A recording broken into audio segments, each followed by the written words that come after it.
Magandang hapon. So, hindi, tanghali pala.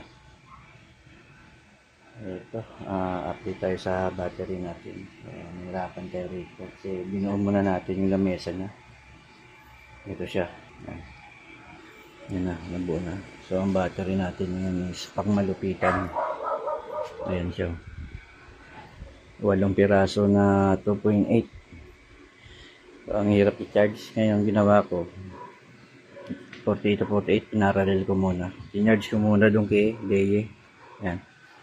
So, pumapasok ng charge is 3 kilowatt. 3.9 kilowatt. Tinarge ko. Ang tagal mo puno. So, ang gagawin ko muna, full charge muna natin. Tapos, tatap balance natin. Kasi, hindi pa pwedeng i-direct yan kasi yung mga cell na iba, may iba-ibang sila, voltahe na siguro may 1 lang ang pagitan, pero maganda pantay sana. Full charge muna natin, tapos hayaan muna natin isang araw i-charge, i-parallel muna siya.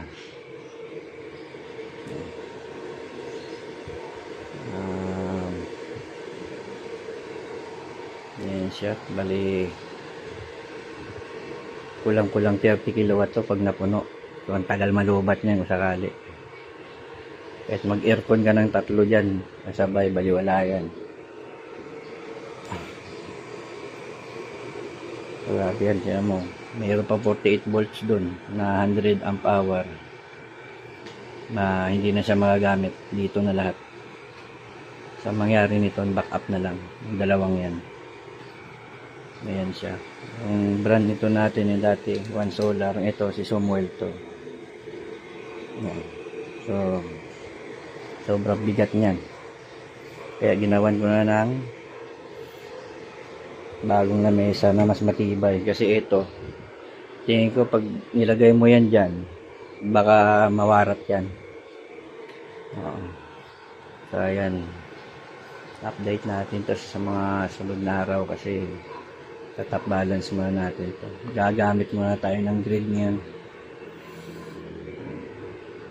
Bigyan natin si Meralco. Kupal kasi. Ayan.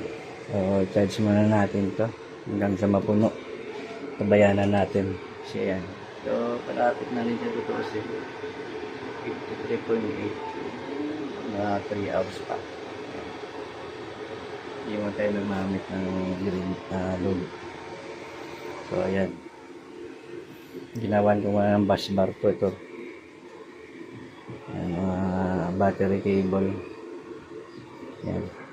Doon din. Ito, nakakapal na kable ito. Ayan. Nakaparallel na siya dito sa 48. Ayan siya. Tatak balance na lang natin yan mamaya. Pag napuno na yan. Tap balance.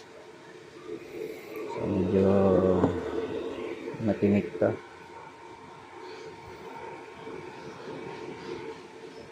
Grabe bigat nito. Kasi ang bigat nito, kulang-kulang 30 kilo ang isa. Ayan sila. Nagkaiba nito, malapad ang lalagyan nitong isa. Ito. Itong kagandahan naman si One Solar. Matatanggal to. Ayan. Lalagyan mo na active balance siya. Ayan siya. So, okay naman silang lahat. Ayan, mga bagong bili to.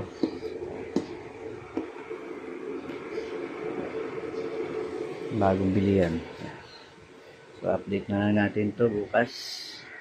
Na-balance mo natin. Napakahirap i-balance. Okay, medyo ng araw. Gaano. Ayan, mawalap. Pero okay na yan. Pagtsagaan natin yung load sa bahay. So, nandito na muna. Dami pangayusin. Dami ka. Ito. Gawa natin charge kanina. Hindi umubra. Sobra. Magtagal. Baka buting ka 3 araw dito. Kalat. Dami tayong kalat. So, yan. Ayun, standby muna. Saka ito, pinatay ko muna. Dito muna tayo ng focus. Siguro mga 2 araw matapos na. Para makapag gamit tayo ng load sa bahay. Okay? Tayo guys. Ingat na lang parate. God bless.